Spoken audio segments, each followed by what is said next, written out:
navies of the quadrilateral group of countries, which means India, US, Japan and Australia, will take part in the Malabar exercise next month. Now this comes amidst the tensions between India and China at the LAC at a time when China is adopting an increasingly aggressive stance. So does this signal some kind of a strategic message to China? What does this mean? What is the significance of this move? I grappled with this question for a while to try and understand whether this was more of a military issue or more of a diplomatic issue. I couldn't decide. I realized it's both, which is why I got two people on Government Matters today, which is an unusual format for us, at least in the live format. So I have two domain experts, Nayanima Basu, who covers diplomacy for ThePrint, Snehesh Alex Phillips, who tracks defense. I'm going to do no talking. I'm going to leave the floor to both of them. As you can see, Snehesh has a mic, so the two of them can have a conversation. I'm only going to facilitate this conversation as far as questions from you are concerned. So do send in questions for both of them. So, okay, Snehesh, what is the significance of this exercise? Well, as you rightly mentioned, the significance of this exercise is the fact that this is happening, first it is happening after 13 years. So the last time that Australia, Japan, India and the US exercised together was way back in 2007. At that time, China had formally objected to this exercise. So, remember that in 2007, the Quad was not even in the dreams. The Quad is a concept that came in the recent years. And since then, while the Navy was always on board, having Australia and Japan as part of the exercise, the Indian government had not decided so. Even when in 2014 the Narendra Modi government came in, the belief was that Quad will become, this quadrilateral exercise is a possibility. However, in 2015, the government went ahead and included Japan in the exercise, in the Malabar exercise. So traditionally, Malabar, which was started in 1992, is an exercise between India and US. Right. So in 2015, from bilateral, it became a trilateral exercise. And then it was hoped that Australia would eventually be added, and Australia was not. And it's only yesterday that the Defence Ministry as well as the Australian government announced that the Malabar 2020 that would be held next month. It's towards the end of next month. Final dates have not been finalized yet.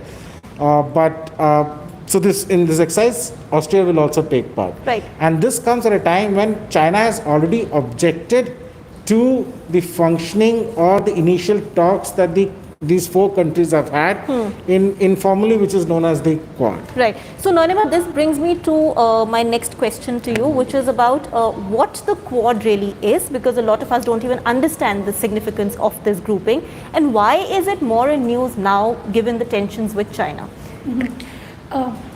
So, basically, Ruhi, the thing is, the quadrilateral is a strategic understanding. Right now, while many people are calling it as the Asian NATO, it is not. It is basically, it used to be an informal kind of an arrangement, but now it's a military alliance in all practical purposes. So, the Quad countries were anyway coming together when the Quad was revived, in 2019. The foreign ministers met for the first time in New York, and now they met in Tokyo earlier this month. So this was the understanding that let's just do military and security cooperation. But as Snehesh has stated, the reason for Australia to exit initially in 2007 was because China had objected to it, and Australia at that time on its own decided that let's not, bring in more of China's ire, because they had a lot of trading relationship at that point of time, which is still even there, but now they're trying to change it. And that time India also took a decision that, okay, if that is what Australia wants, and New Delhi also didn't want to upset Beijing. But now things have changed, as we all know, within the Indo-Pacific construct, a lot has been happening. And the Quad is, ideally this is not going to be the first ever military exercise within the Quad understanding.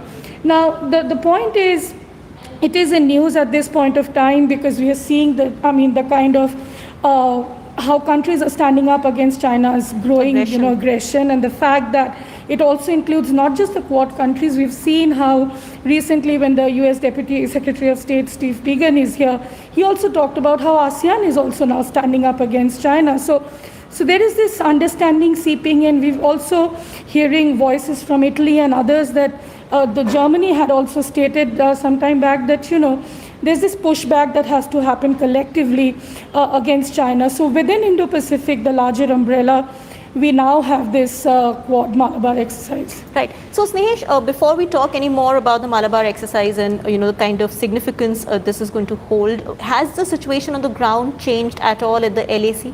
Well, you've asked two questions. One, any other significance of it? For the first time, this Malabar exercise, would be held in the Bay of Bengal as well as in the Arabian Sea. So you have this exercise not just in one waters but on both the sides. Now, as far as the situation on the ground is concerned, you're asking about Ladakh, right? As far as the situation on the ground is concerned, the status quo remains. Right now, the Indian Army is focusing on the rotation of troops. Rotation of troops, is very important because they are now posted at forward areas in extreme climatic conditions. So, to ensure that the troops remain in the best of mind and health, the rotation needs to happen. So, which means that an X amount of troopers, if they are at a forward location, they are rotated. They come back, and fresh set of troops go and occupy those positions. And also, during the last talks that was held on the 12th, there was a proposal that has been mooted by the Chinese side. This proposal is being studied at various levels here, at the top levels here in the government. Unfortunately, I spoke to a number of people. I've been following this since then. Unfortunately, the finer details of what exactly the proposal is not yet known. However, there have been inputs which say that China has said that both India and China should start withdrawing their armored elements, which is tanks and artillery elements. However, India is of the opinion that that such withdrawal can happen only after a proper verification process. Remember that along the LAC, you have China, which has developed, has very good infrastructure, and they also have the plane advantage. So which means, let's assume both sides decide to come back by 10 kilometers. It would be easier for China to come back again and occupy positions than India, which for them, it will actually not be 10 kilometers, it will be much more than that because the infrastructure is not ready yet and there's a mountainous terrain on the Indian side. Right. All right. Okay. So as I promised, I'll pay more attention to taking audience questions. So let's take this question from Wing Chuan Lee. Is it too little too late, as most of the Quad countries are economically dependent on China? Or will it give a significant push to China to stop its territorial indulgence and interference in other countries' elections and affairs? So Nayanima, you take this question. Is it going to be effective? Is this Quad coming together, get this strategic message to China? Is it going to be effective? Yeah, so that was the realistic assessment till about, I would say, a year back when the pandemic had not started, right? So now we've seen there's been a paradigm shift. So Australia, India, they are now Japan included, and also now we have countries like Indonesia and others who are creating this parallel supply chain networks, so parallel value chain networks, in order to lessen their dependence on China as far as trade is concerned. Now that has been a cornerstone, at least in Australia's foreign policy, which is why they have been doing all this, necessary requirements that they are doing within their domestic policies. We've seen how the Australian defense budget was hiked about 40%, which was unprecedented, and the fact that this understanding has been going on for a long time. I would go back a little when when initially Australia had exited, in the sense when they said that we'll leave Malabar. After that, the understanding was that let's not, as I said, let's not irritate China. But after that, when Tony Abbott came as the Prime Minister of Australia and Prime Minister Modi, they all signed, India and Australia signed the civil nuclear deal. So all this is also rooted in the civil nuclear deal. We then started discussion, the civil nuclear deal also with Japan, which is still being negotiated. So the understanding was always there that let's strategically align ourselves and then give an outcome to the military alliance. And coming to trade, let's also understand that when we were talking about Australia's deepening trade ties with China, India was also negotiating a comprehensive economic partnership treaty with Australia, which is still being negotiated, although this is in the back burner in the light of the RCEP discussions, the Regional Comprehensive Economic Partnership. India walked out of RCEP. But interestingly, Australia is still part of it because Australia sees, unlike India, Australia does not see it as led by China. Right. And Australia believes that being a part of RCEP will also help Japan and other ASEAN countries that are part of it but we know that how India sort of walked out of it. So, and then there are these minilaterals that are being worked out to sort of bypass China as this trading hub on which everyone sort of depended. Right, all right. Okay, so the next question, Snehesh, I think this you can take. This is from a user who goes by the name Vij3. Can India benefit from a theatre-based command structure, Western and Eastern theatre commands for Pakistan and China, existing Russian, French aircrafts, and a separate Indo-US command for IOR US aircrafts? Okay, so can India benefit from a theatre-based command structure? Well, India is moving towards a theatre-based commands. What is, the entire post of this Chief of Defence Staff has been created.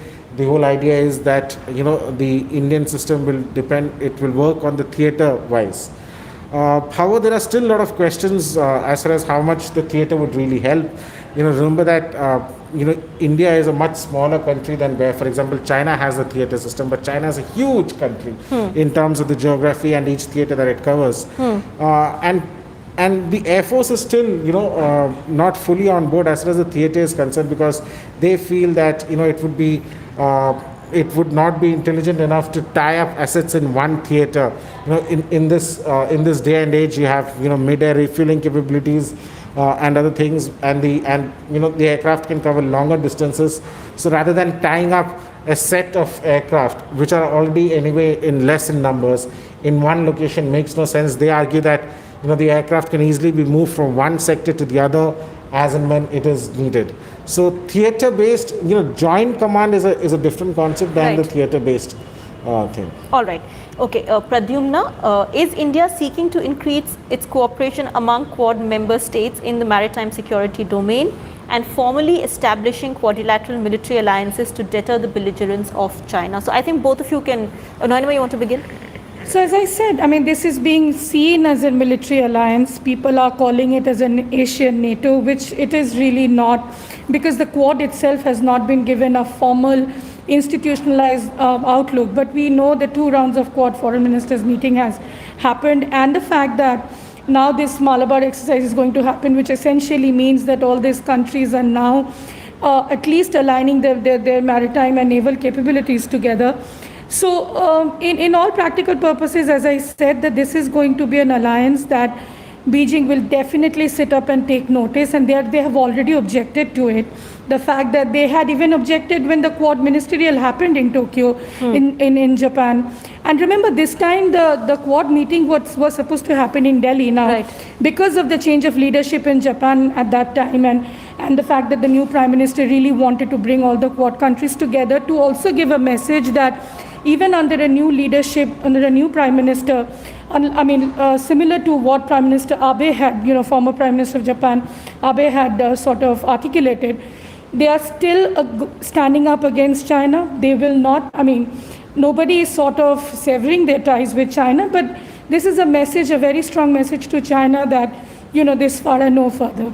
Right. Okay, Snehesh, you want to take this question from Krish Vikram on what are your views about the Malabar exercise? Is it signal of an alliance, a more permanent alliance, or just posturing? Well, right now it is just posturing, but however it is also a signaling that is going out to China. Now, whatever India might say that, Quad is still, it's an informal setup, things like that. The fact is that India is increasingly getting into this, the whole earlier concept of, non-alignment. There is a slight change in how India is looking at it. India is creating its bloc. And here, in this particular thing, it's the US also wants India to be part of this bloc. India is not so comfortable person, that is why you still have this dithering that takes place. Right. But eventually it is paving the way for a formal, I would not say alliance, but a formal grouping kind of a mechanism. Right. Now, as far as this exercise is concerned, whether India is going to benefit from this exercise, see, the Navy, I'm not sure whether India is going to benefit or who is going to benefit, but the Indian Navy is definitely going to benefit. Now, why I say is because the entire reason why a Navy does an exercise with another Navy is to increase the interoperability. Now, you have in this case, you have, the India, US, Australia, and Japan, which use a large of common, common systems, which are basically American systems itself. For example, you would have the three countries, Australia, US, and India uses the PHI, anti-submarine surveillance and anti-submarine warfare aircraft. Now, this is something that, so interoperability as far as these four forces are concerned is something that the Indian Navy will definitely gain. And also, since they use a multiple of similar systems, and these are some of the systems are already booked, like for example, the Romeo, the helicopter deal that has been signed between India and the US. There is a deal that is in works, and which will eventually be signed, hopefully very soon, for the Sea Guardians. Now, so you will have the four navies operating similar systems, or the same or similar systems, to bring to about a cohesion and a way of interoperability. That is something that is very important. Right. Okay. And also, India and US are going to have this 2+2 very soon, correct, later this month. So that will also feed into this larger narrative. lines. And as Nayanima had also reported, the fact is that the 2+2, there is one of the last foundational agreements that is left, will be signed, which is the BECA. Right. And now which will again, once it is signed, the interoperability between the US military and the Indian military will increase substantially. Right. Okay, so the next question was on BECA, but I think both of you preempted it and answered it. I'll take this question from Ved. Nayanima, this is for you. Is there a NATO-like agreement in the works where if one member is attacked, the whole alliance perceives it as an attack on all members? Now, I know you've spoken about the perception of it being like a NATO-like alliance earlier in the conversation. The perception is like that, but this is really nothing like what NATO does, because let's understand none of these countries, especially India, is in a state of war. Yes, everybody is having tensions against China. What China has been doing in South China Sea has sort of raised a lot of concern, which is why we've seen this Indo-Pacific really gaining a lot of momentum in the foreign policies of all these countries, the Quad countries especially. And the fact that, let's also understand, there is this hub, which is the ASEAN hub, which is also sort of standing up against China. We've seen what's happening with Vietnam, with Philippines. So yes, this is an alliance. This is just messaging, as Snehesh had said. This is about interoperability. This is about coming together to show and give a message to China that given, if in terms of need, we can all be together, right? And the fact that, the fact that defense systems are all depending on each other. So how Beijing takes this, time will only tell the answer. But yes, as I said, this is really not what NATO does. Right. Yeah, also, there are many questions. Of course, if I go into the social media, there's talks about how the Squad is going to come to India's help in case there's a war tomorrow, or how the US. Strangely, I find all these all these information on Twitter and social media. Whenever I've spoken to people in the military, serving uniform people, top people, they always tell me one thing: Snehesh, nobody is going to come to fight our war. India is very clear that it will have to fight its own war. It's India. All the planning that is being done, for China, is being done taking into consideration India's own capabilities, right, rather than taking into account that an ex-country, or for that, let me name, rather than US coming to India's help. Right. All right. Okay. So, Nayanima, you spoke about how Beijing would take it is only something that time would tell. But the next question is related to that. Snehesh, perhaps you can take this one. This is from Saurabh. Can this result in a push from China at LAC winters yet to come? Even though the two agreed not to accelerate the downward spiral in relationship. There is a related question. I'll just club this with this one, which is essentially about if this naval exercise that happened in 2019, would it have acted as a deterrence and avoided the Ladakh standoff of 2020? Well, I'm not sure whether anything would have actually deterred this Ladakh standoff. Remember that the seed, one of the seeds of this current standoff was done in way back in 2017 during the Doklam crisis, when India stood up to China. Since then, if you would have read our reports, since then China has focused on increasing its military capability all along the LAC. So I'm not really sure whether this exercise that happened in 2019 things would have been different. Isn't that so? Yeah, actually true. I mean, we've seen what happened during the Doklam crisis, and the fact that China does what it has to do, really, and it is not really linked with each other. But then, yes, India is now giving a message very clear. India has been sitting on this Quad thing any which way. We all know that. And the fact that Australia was waiting for India to sort of say yes, that yes, we want to come back. Australia has made it very clear about 5-6 years back that they want to come back to Malabar. But India was still giving a chance to China and did not want to disturb the kind of balance, I would still call it a balance, a relationship that India and China has. But clearly now India has also spoken up. And the fact that India is saying that clearly and openly to the world that yes, we are in for this kind of alliances, and the fact that you cannot constantly sort of provoke us. Right. Plus, Snehesh, the you know, first part of the question about this whether alliance, yes, I'll come to that first question, but also viewers remember that this alliance, India didn't suddenly, decide to have this Malabar exercise and invite Australia. If you would have been noticing reports, Nayanima has been reporting, others have also been reporting that Australia could be part of the Malabar exercise this year. However, a formal decision was not yet taken by India, and it was primarily because of the situation at the LAC. I think they were trying different formulas, trying to work out, give a time to see whether the situation at the LAC was reducing or not. And it's only now that the government has taken this decision. So it was dithering in a way in taking a formal decision on that matter. And the first question was whether this would push China towards becoming more aggressive at the LAC. Well, I'm not really sure how much more aggressive they can be at the LAC, especially during the winters. As I mentioned earlier, the status quo remains. India is at particular positions. China is at particular positions. China has already said that, as per them, the 1959 claim line is the LAC. So at present, more or less, they are at what they had said as per the 1959 claim line. But aggression is something which will not be visible during the winters. But as we've reported in the past too, that this is something that will carry on through the winters. And the Indian Army is already planning its summer deployment patterns, keeping in mind that the standoff would continue. And even if this standoff eventually ends, remember that the tensions between India and China at the LAC will continue to pester for several years ahead. Right. Okay, so this is an interesting question, Nayanima. This is from Jose or Jose, depending on which country or where he's from.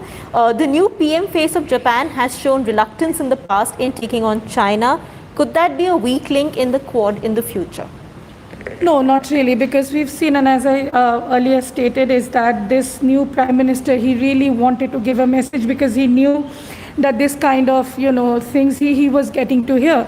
So the fact that, which is why the reason for the Quad venue, it got changed from Delhi to Tokyo, is because he wanted to give the message that yes, while Japan will maintain a good relationship with China, we are also willing to stand up and continue the policies that Prime Minister Abe had started. Remember, Prime Minister Abe was the one who started, as I said, Indo-Pacific in 2016, which became one of the priorities of the American foreign policy. And we've seen how new Prime Minister Suga, is sort of going to take it forward. I mean, he just had a good trip in ASEAN, in some of the countries. He's expected to visit India also very soon for a summit meeting. So he is giving all the right kind of messaging after coming to power. Okay. Very quickly, Snehesh, Aldrin, will any of the ASEAN countries be willing to join Malabar? Many have disputes with China. And what good can a Quad do for India without a military alliance? Well, the Quad at present is, the Malabar at present is between India, US and Japan. Australia has been invited for this exercise. It's not a permanent member of the Malabar exercise yet. And as far as military alliances are concerned, the question was what good it will do what good does the Quad do unless it's a military alliance? Well, as Nayanima and I explained earlier, the Quad is still a very informal setup. Now, this is a discussion between the four countries coming together on key maritime and other issues, as far as freedom of navigation in this area is concerned. China has been objecting to it. I would say let China keep objecting to it. Right now, the four countries are talking to each other, and these are baby steps that have been taken. Right. Okay. Before I close, why don't you both ask each other one question? Let's just see how it feels to be on this chair. Well, no, just that I wanted to understand if Snehesh can explain is, as you know, some of the viewers have also asked that, do you think this how Indian Navy is going to gain from this Malabar exercise now that Australia is also coming in, and whether this will boost the India-Australia defense partnership also. Well, there is no doubt about the fact that this will definitely improve the India-US defense partnership, that is India-Australia defense partnership that is there, as also between the partnership between the four countries. And as far as this, how the Indian Navy is going to benefit, as I earlier said, was the fact that the Indian Navy will benefit out of it by having better interoperability training exercises with all the four navies together. And all the four navies use very common systems, all American systems for that matter, and this is something that will eventually help them. So whenever they are out at the sea, they come across each other, or whether be it not just in terms of let's say aggression, or not just in terms of a war or anything similar, but even for humanitarian search and relief operations. Right. When these navies come together, the fact that they have exercised together, they know how each other functions, they know how the interoperability is there, the common systems, which will eventually become very helpful as far as the Indian Navy is concerned. Now, since you asked me to ask her a question, my question has always been, and I keep asking them, of course, the fact is that, India is downplaying this whole Quad system, even though we also know there's a lot of work which is happening in the background. But do you think that this Quad could eventually become a military alliance? Well, yes, that's a very interesting question. You've answered it yourself some time back. See, India has been going a little slow this because it didn't want to disrupt the negotiation that is currently happening on the LS sanctions, military on. There is quite gung about that. Chinese President Xi Jinping saying the same as they want to fight. In fact, want to fight war is what they're saying. If the message is right, they are also going to play a little downplay it. But I would say after yesterday's move inviting Australia, they want to say that, listen, we can put it and convert it into a larger military alliance. But as of now, we are just tasting the waters. Let's see how it works. But if, China comes one step ahead, we'll also go 2 steps ahead. Right. So that's what it is. Well, made my job certainly easier with both of you also pitching in to ask questions. So thank you very much. Also, prudent decision to get both of you. Evidently, audience questions were for both your domains. So it worked out quite well. Thank you so much for sending in so many questions. There were some viewers who were here who actually sent very, very informed, very intelligent questions, which I wouldn't have been able to ask myself. So thank you. Thank you for watching Government Matters. As always, keep subscribing to our YouTube channel for much more.